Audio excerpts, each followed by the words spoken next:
soy Álvaro Malaina, profesor de este segundo bloque de la asignatura de Sociología General del grado de Antropología.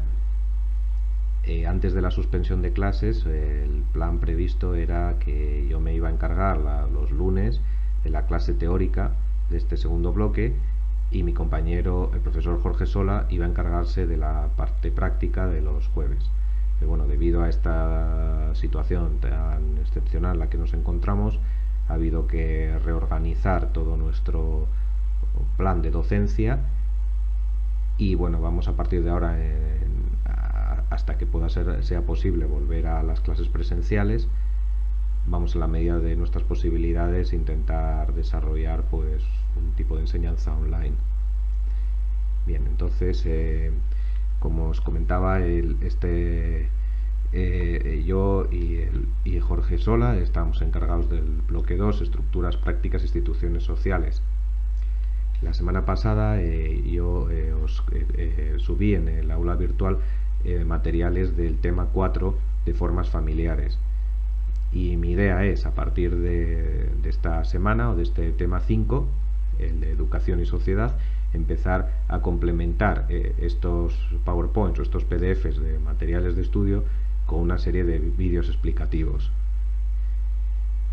Bien, entonces como estaba comentando, este bloque 2 se compone de estos 4 temas: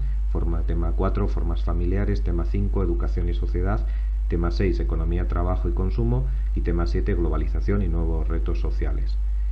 La idea prevista que tenía yo sobre la evaluación de mi parte teórica, como os comentaba, este bloque 2 está compartido con el profesor Jorge Sola, y a él debéis remitiros para ver la forma de evaluación que él desarrollará de su parte práctica. De la parte teórica, mi idea inicial era un examen final que consistiría en 2 preguntas a desarrollar con valor de 5 puntos cada una, pero obviamente, dada la situación en la que nos encontramos, pues vamos a ver si al final de curso es posible volver a clase, pues se podría ser una opción desarrollar este examen final, o si esta situación excepcional se prolonga,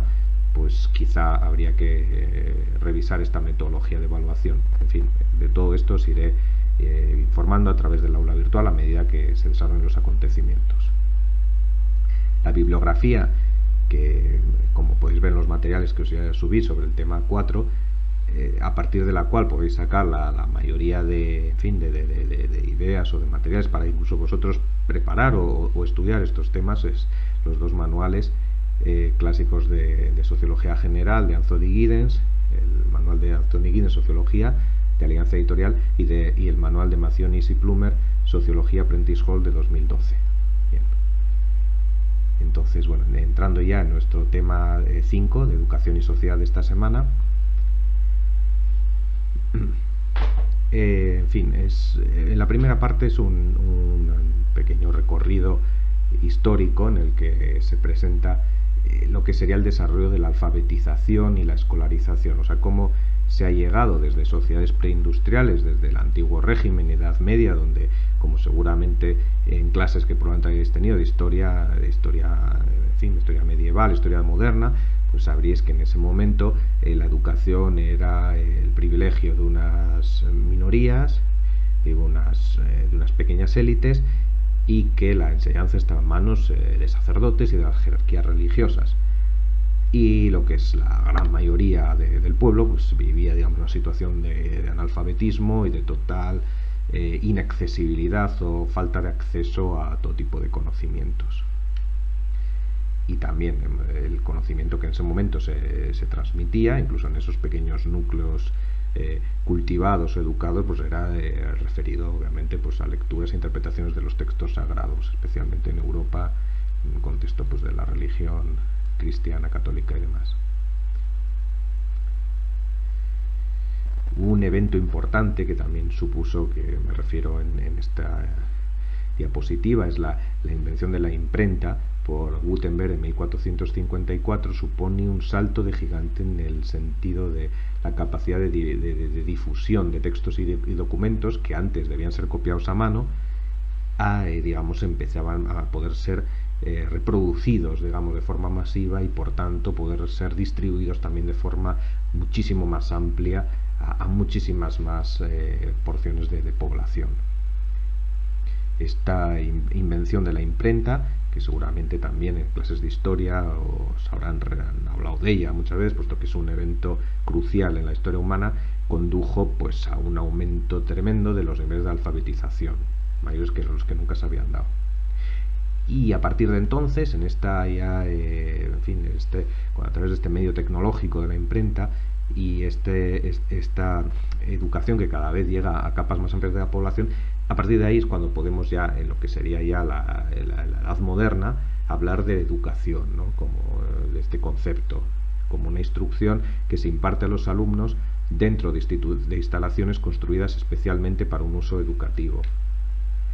Inicialmente, todavía evidentemente, la educación sigue siendo privilegio de hijos de los ricos y que estudiaban muchas veces con tutores privados.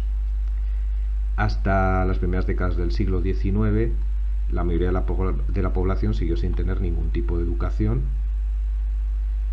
y es a partir de entonces cuando ya en lugares concretos de Europa y Estados Unidos empiezan a desarrollarse sistemas de escolarización. Después ya posiblemente con la revolución industrial, los siglos XVIII y XIX, es decir, el proceso de industrialización, de urbanización y demás, pues todo esto que incrementó mucho las demandas también de escolarización especializada, ya que empezaron a surgir